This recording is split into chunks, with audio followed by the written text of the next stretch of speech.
ஓம் நமோ நாராயணாய நமக. ஈசானः பிராணதः பிராணோ ஜேஷ்டஸ்ரேஷ்ட பிரஜாபதிः ஹிரண்யகர்ப்போ பூகர்ப்போ மாதவோ மதுசூதனக. நான் பாலகோபாலா பக்தை லதா பேசுகிறேன். அனைவரும் சப்ஸ்கிரைப் பண்ணுமாறு வேண்டிக் கொள்கிறேன். நாம் இன்றைக்கு பார்க்க போகும் திருநாமம் 68வது திருநாமம் ஜேஷ்டாய நமக. ஜேஷ்டாய நமக. அதனுடைய மீனிங் என்னன்னு பார்த்தீங்கன்னா பெருமை மிக்கவர். இந்த ஜேஷ்டாய நமகத்தினுடைய மீனிங்கை அதனுடைய கதையையும் நம் எம்பெருமானுடைய மகிமை பற்றி பார்ப்போமா? வாருங்கள், கடைசி வரை பாருங்கள். அது நாம் ஒவ்வொருவரும் ஆனந்தமாக இருப்பதற்கு ஒரு அளவுகோல் இருக்கிறது என்று சொல்கிறார்கள். என்னன்னு பார்த்தோன்னா, மனிதனுடைய ஆனந்தத்துக்கு முதலில் அளவுகோலை கூறுகிறது வேதம். ஒரு மனிதன் நன்கு கற்றவனாகவும் நிறைந்த செல்வம் கொண்டவனாகவும் மன வலிமை உடல் வலிமை கொண்டவனாகவும் ஆசீர்வதிக்கப்பட்டவனாகவும் இளமையுடன் இருந்தால் அவன் எவ்வளவு ஆனந்தமாக இருப்பான். அவனுடைய ஆனந்தம் மனித ஆனந்தத்தில் ஒரு அழகு அப்படின்னு பார்த்தாங்கன்னா ஒரு யூனிட்டுன்னு சொல்கிறாங்க. ஒரு யூனிட் அதான் இதெல்லாம் நம்ம இருக்கிறோன்றது ஆனந்தன்றது நம்ம ஒரு யூனிட். இப்போ நம்மளாம் இருக்கிறது அதை விட 100 மடங்கு உயர்ந்தது என்னன்னு பார்த்தாங்கன்னா, சாதாரண மனிதரால் பாட இயலாத இசையும் பாடவல்ல மனிதர் கந்தர்வர்களின் ஆனந்தம்தான் அடுத்த ஒரு ஆனந்தம். அது அடுத்த ஒரு யூனிட்லேருந்து 100 யூனிட்டாக ஆகுது. அதை விட 100 மடங்கு உயர்ந்தது என்னன்னு பார்த்தீங்கன்னா கந்தர்வர்களுடைய ஆனந்தம்.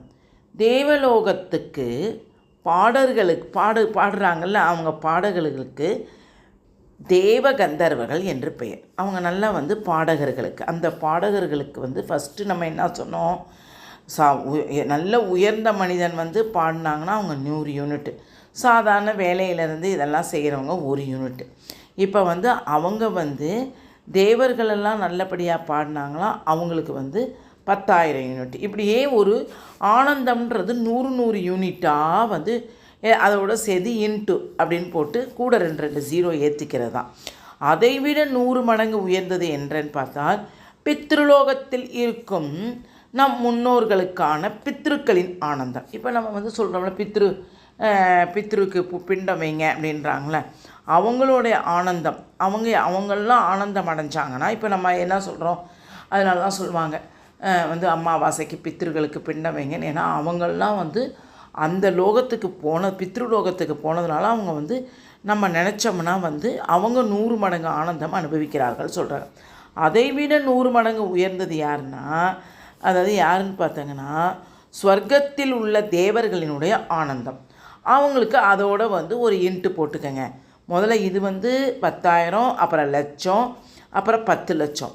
அதை விட 100 மடங்கு உயர்ந்தது பார்த்தீங்கன்னா தேவர்களின் தலைவனான இந்திரனுடைய ஆனந்தம். அது அப்படியே இன்ட்டு 100 போட்டுக்கங்க.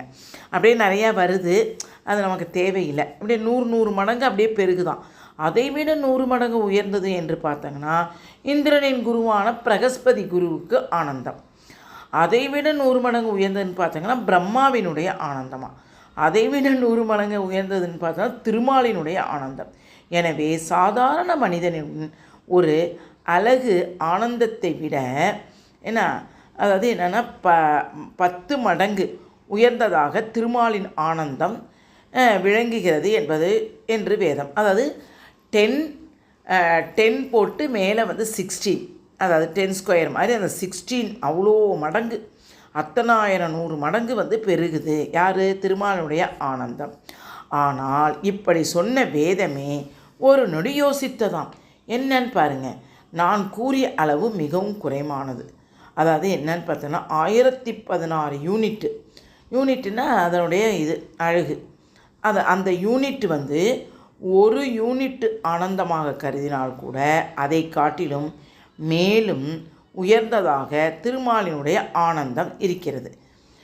என்னது அந்த மாதிரி என்னென்னா மீண்டும் யோசித்து வேதம் என்ன சொல்லுதுன்னா, ஃபஸ்ட்டு ஒரு நொடி யோசித்து மற்றவங்களுடைய ஆனந்தத்தோடைய பெருமாளுடைய ஆனந்தம் 1016 மடங்கு உயருதுன்றாங்க. வேறு மீண்டும் யோசித்து இன்னொருத்தவங்க என்ன சொல்கிறாங்கன்னு பார்த்தா 1032 யூனிட்டு ஆனந்தம் கொண்டாலும் கூட அதைவிட 1016 மடங்கு உயர்ந்து இருக்கிறது திருமாலுடைய ஆனந்தம். இது ஒன்றும் கதையே கிடையாதுமா. யாருடைய ஆனந்தம் ரொம்ப எல்லை இல்லாததுன்றதை சொல்கிறாங்க.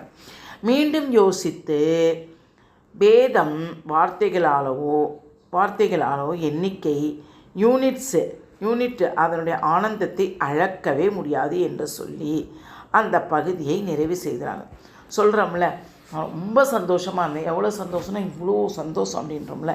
அதனால் அந்த சந்தோஷத்தை நம்மளால் அளக்க முடியாது அப்படின்றது புரிய வச்சாங்களாம். எது? வேதங்கள்லாம். எனவே திருமாலின் ஆனந்தத்தின் அளவு என்ன என்பதை வேதத்தால் கூட முழுமையாக கூற முடியவில்லை. வைகுந்தத்தில் யூனிட்டு எப்போதும் தொண்டு செய்து கொண்டே இருக்கும். நித்திய சூரிகளான கருடன், ஆதிசேஷன், விஸ்வக்ஷினேனர் உள்ளிட்டோராலும் கூட அவரது ஆனந்தத்தின் அறியவே முடியாதாம்.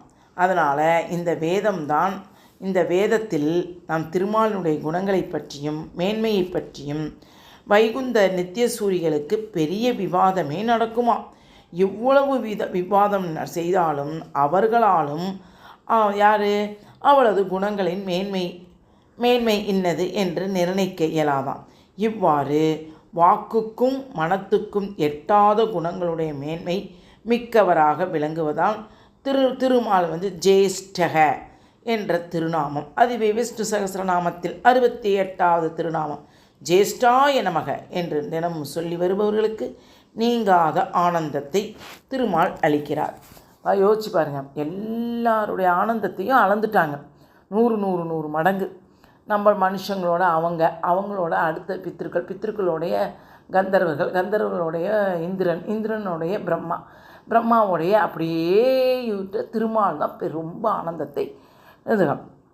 அதனால தான் திருமாலை வணங்குபவர்களுக்கு நிச்சயம் ஆனந்தம் உண்டு, எல்லையில்லாத ஆனந்தம் உண்டு. அதனால தான் நாம் தினமும் இந்த ஜேஷ்டாய நமக நம்ம சொல்லி திருமாலினுடைய பாதத்தில் நாம் இந்த நாமத்தை சொல்லினால் நமக்கு நீங்காத ஆனந்தம் கிடைக்கும் என்பது சொல்லப்படுகிறது.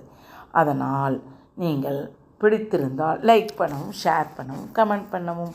வாழ்க வளமுடன். ஹரே கிருஷ்ணா.